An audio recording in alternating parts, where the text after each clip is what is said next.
Hi everyone, I thought it was probably time to put another telephone up on YouTube. But before I do, I want to add a little note on something not even connected with telephones. It's to do with getting clocks into beat. This came up at the little talk we had on Sunday last, where someone was talking about an uneven tick and that, and I thought, oh well, but it's easier to actually talk about it than write it down, because my writing down is not very good.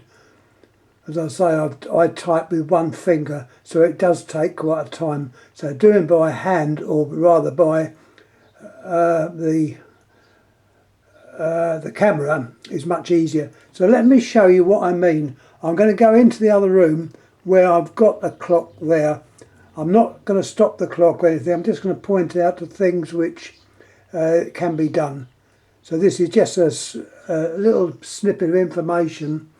So many times I've gone on to various items on YouTube saying how to do this, how to do that. Lots of them are a load of rubbish. I'm still trying to find out how to do CNET, but that is a very sore point at the moment. And the things you go into on CNET say, oh, it's easy, you do this, you do that, but it doesn't explain how. So I'm going to try and explain how to get a clock into beat. So let me block this off while I go into the other room.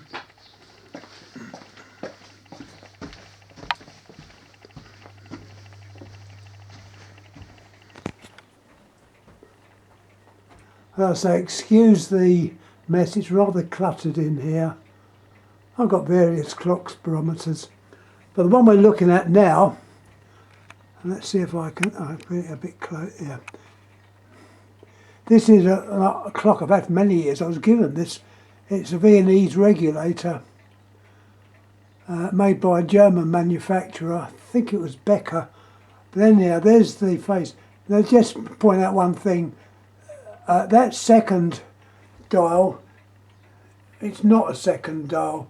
You expect it to be 1 minute every time it goes round, but it's actually less. So that's a particular thing about Viennese regulators. This is weight driven. And there we've got the pendulum.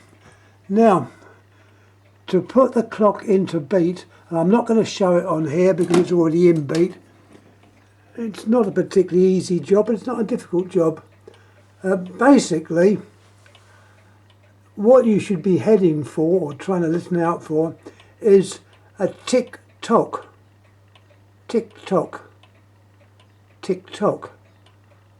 I don't know if you can hear this one clicking or not. I honestly don't know. It might do.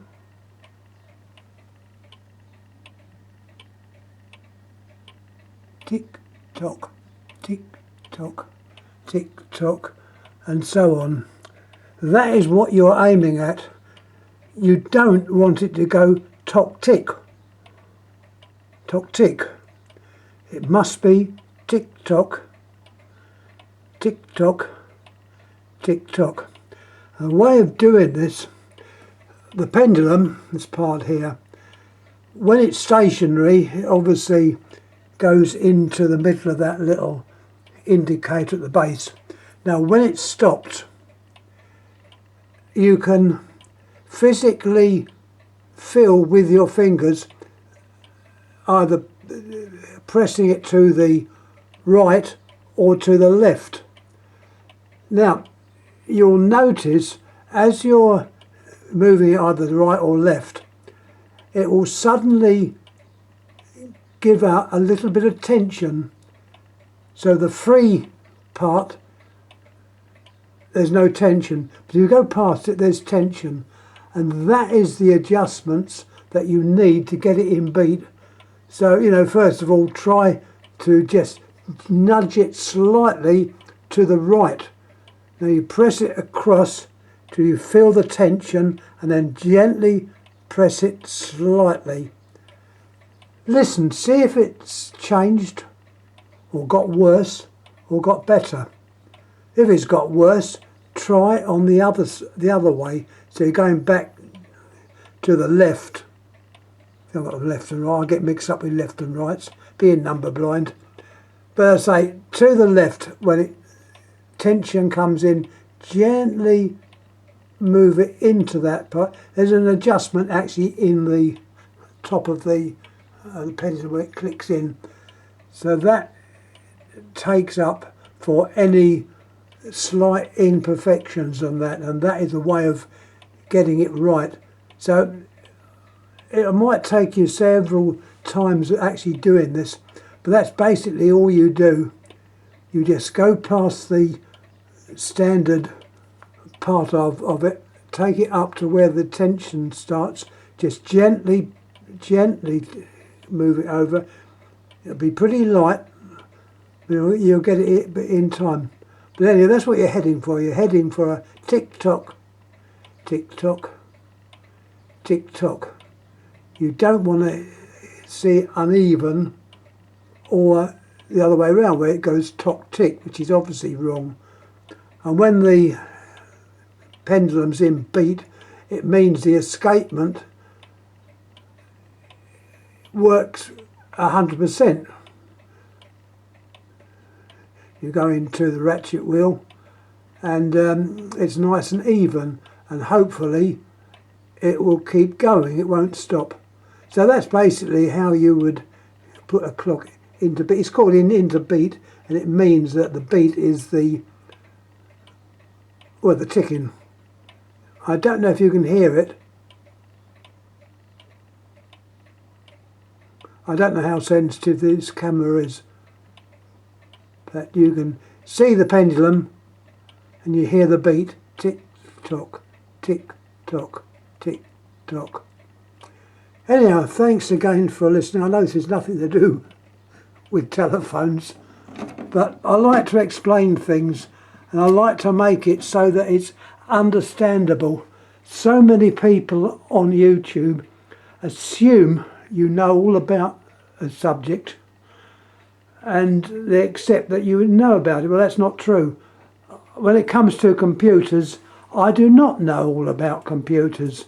And this CNET, which is supposed to be a good thing, to me it's been a pain in the backside.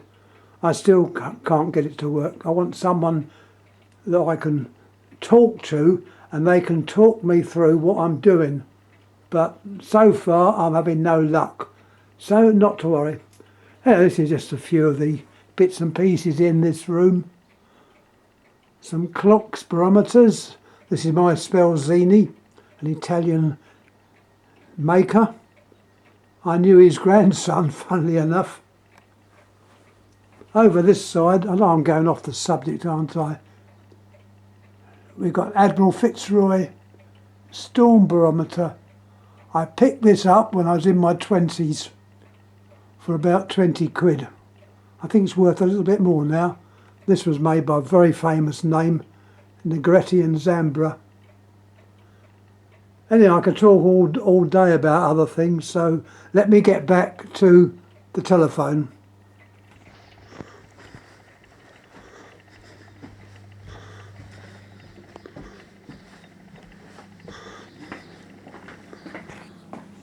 Right, let me turn the fridge off, it's making a noise. As long as I remember to turn the fridge back on again. Here we have, first sight, looks like a 746, which it is, 746, but with a difference. Make sure I've got the number right here, 746. The 746 took over from the 706. When it first came out, the casing in there was not so pronounced as it is now, and by putting the handset on the older ones, you could often do it where it wouldn't clear down properly because it was a bit of play, sort of like that. But this one is the moderner one, where it has a deeper indentation, as you can see. It's that part there we're looking at. The earlier ones didn't have that, it just smoothly went down. They were 746s, but there was a subtle difference.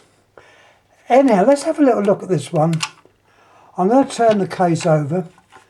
I don't know if this is what the case is made of, but it's very, very glossy.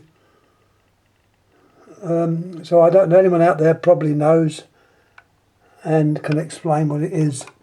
It's also, yeah, it's got a little button in there as well, down here, which operates on that lever to operate a switch. Let me show you the diagram. There's the diagram. The phone itself is made by GEC, as you can see. It was never supplied to the post office or BT, GPO. If you look at the diagram carefully, you will notice there's no regulator. This was made without a regulator. There's the diagram. It's a nice clean diagram. Also in there you've got another little note there which says GEC AEI, Associated Electrical Industries, internal extension telephone for Dublin PMT. I hadn't noticed that before. I knew it was an Irish phone, but it was an internal extension for Dublin Posts and Telecoms. There's your number. This would probably explain why there's no regulator with this particular version. On this diagram, it does tell you, it gives you a number. At least I think it does. Yeah. 746. So they're going by the same number what would have been used by the post office or the GPO. That case might be made of Diacom. You know, I'm not too familiar with what these cases are made of, but I think this one could be Diacom. It's got a beautiful shine. I can't remember where I got this from. It's obviously off of eBay on a few years ago. People tend to buy phones that are sort of genuine GPO ones. I tend to be a bit different. If it's made by a different manufacturer, or not necessarily a different manufacturer, for a different reason or purpose, then it interests me and I will grab it, if the price is right, obviously. Here's your standard handset, which is the standard handset you'd see on the 704, 746, so it's a standard handset. That is all the same. The telephone itself, having a close look, you'll notice that, where's my pointer? Put a bit of light on. I don't know why I can show this very well. My screwdriver pointer. Down there is where you would normally see the regulator and the two little bulbs, Beretta type bulbs, but they're not on this model. They're just not there. So they reduce the cost by not putting those in. But the rest of it is more or less the same as what you would see on a standard 746. You've got your micro switch, capacitor, another capacitor. This is very similar to the circuitry of the Portuguese 706. Very similar. Similar components being used. The induction coil, which is this part in the middle here, is the same. Always the same dial. It's a typical dial used on 700s. Your bell windings are 500 ohms a piece. They're the same. Until it's made by GEC, I think the name GEC appears somewhere along there. But biggest clue is when you turn it over and have a little look at the back. Quite a bit different. You've got P&T, Posts and Telecoms. You've got the Irish number here, Post and GEC 82, that obviously refers to the year and perhaps the number of that particular phone. It's written again there, GEC. And it does in fact say 746 Gen 83/2, where Gen is one of the codes for GEC. And that code there would be the same code that they would have put on a phone supplied to the post office, GPO, say what you like. It's 83, that is the year. So that would have been on there. And then it was obviously supplied to the authorities in Ireland, particularly Dublin. That is the basis. As I say, it's a very clean phone actually, very clean.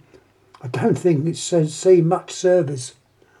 I would say that the line cord, this one here, has been changed at some time because someone's used a little grommet which you can use, but the cord being flat, it has to be anchored in. So what they've done, they put a little knot in the cord so that it doesn't get pulled out. Perhaps it would have been better to have used a little bit of glue. But anyhow, this does the job. And you can see the handset cord comes out at the back on the left hand side if you're looking at it. So it's coming out on the left. I don't think it really matters which side it comes out of, but in this case it's definitely to the back, to the left. The rest of it is all intact. This is a very clean example. So I'm going to virtually shut up now. If anyone's got any comments, please make. You can see, as I was pointing out before, where there's a micro switch down on there, which is operated by that little press switch on the case.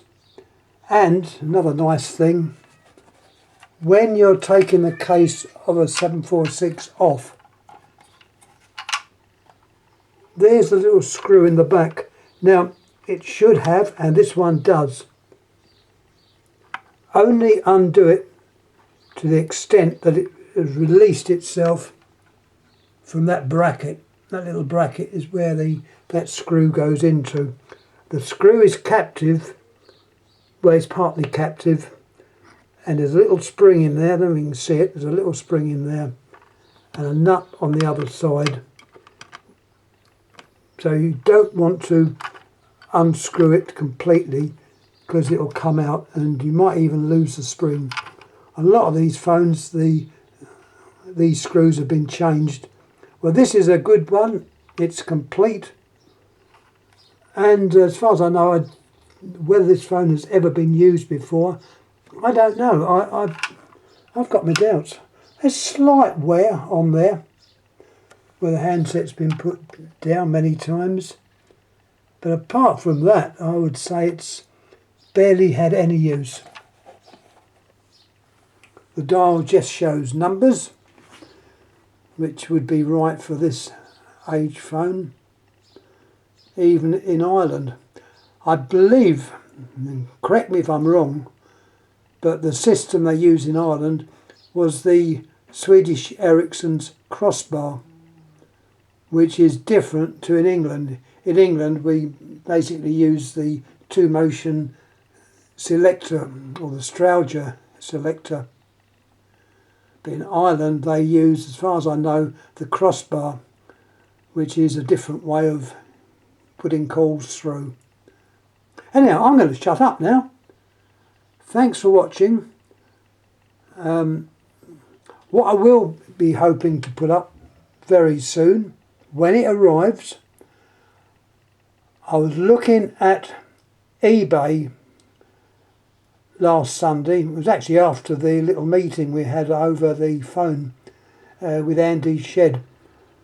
I thought I'm going to have a look and see if anything's been added. Okay, most of the stuff was stuff I'd seen before.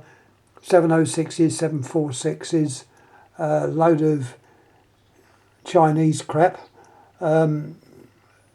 About you often could find the odd little gem in there at the right price.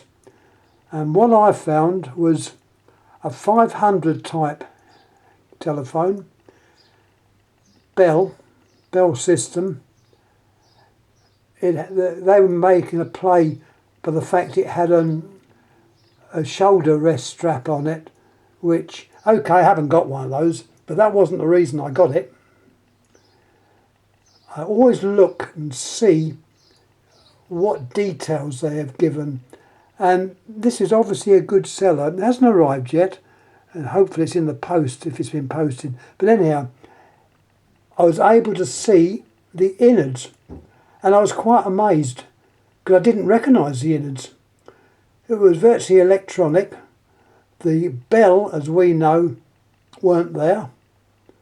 The network, which is the little box which contains the induction coil and capacitors, that weren't there. Instead was a printed circuit.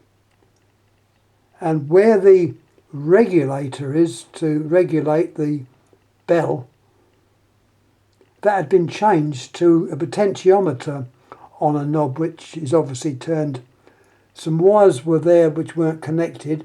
So I thought, no, I'm going to get that. It's something a bit different.